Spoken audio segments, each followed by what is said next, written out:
Hey guys, so what is going on? In today's video, we're going to be taking a look at the quest for the exotic hand cannon in Joker's Wild, Thorn, returning from Destiny 1. Now let's get into the first quest step. The first actual step of this quest is to find where the Thorn husk is. This is found by going to Trostland and going through the salt mines. Once you get to the back of the salt mines, there should be a transmat beacon. Go through that and go to the very back. There should be an opening in a small cave that leads to a camp. Stand by the ashes and it'll say to sift through it, and you'll first start off the quest. The next step is to go to Banshee, and this will kick off the rest of the quest for Thorn. Now for the rest of these next 3 steps, you can do one of 3 things, or all of them if you want to make progress. The first one says either complete destination bounties on Io, kill warlocks in Crucible, or complete Nightfalls. Nightfalls being the one that gives you the most progress.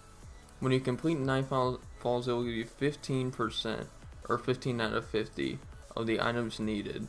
Once you complete bounties, it will give you 5. And so I think that completing Nightfalls is easily the most efficient way to do it. But since you get 15, you only have 45 out of 50. After doing 3, and I don't think it's worth doing a whole nother Nightfall for the rest of the 5, so just do a bounty on Io really quick and you'll be done. The next step is to either complete destination bounties on Titan, defeat Titans in Crucible, or complete Blind Well. Obviously Blind Well giving the most progress. Blind Well is scaling, so tier 1 is 4 points out of 50, tier 2 is 6 out of 50, tier 3 is 8 out of 50, and heroic is 10 out of 50, obviously heroic being the one that gives you the most points. But if you do a tier 3 and go into a heroic, it won't count the 8 that you would have gotten before then. So if you do 5 of those, you can get it.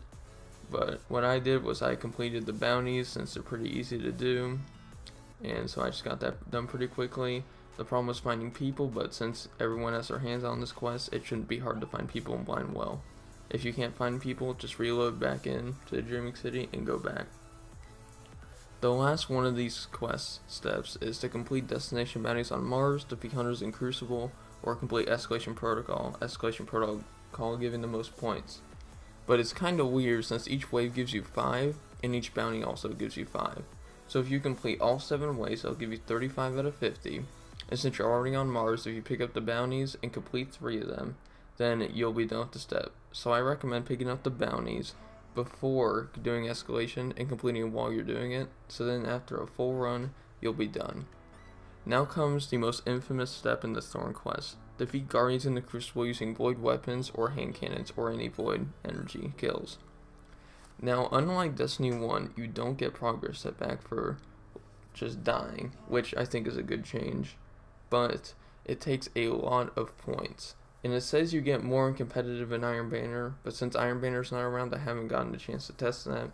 But for some reason, mine might have been glitched, but it gave me the same progress for in competitive as in quick play. So take it that way you will.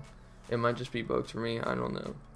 But I'd say that you want to use either a Kindle Door Kit, or you can go to Iko's hand cannon from your collection since it's void, and a 180, which is easy to control.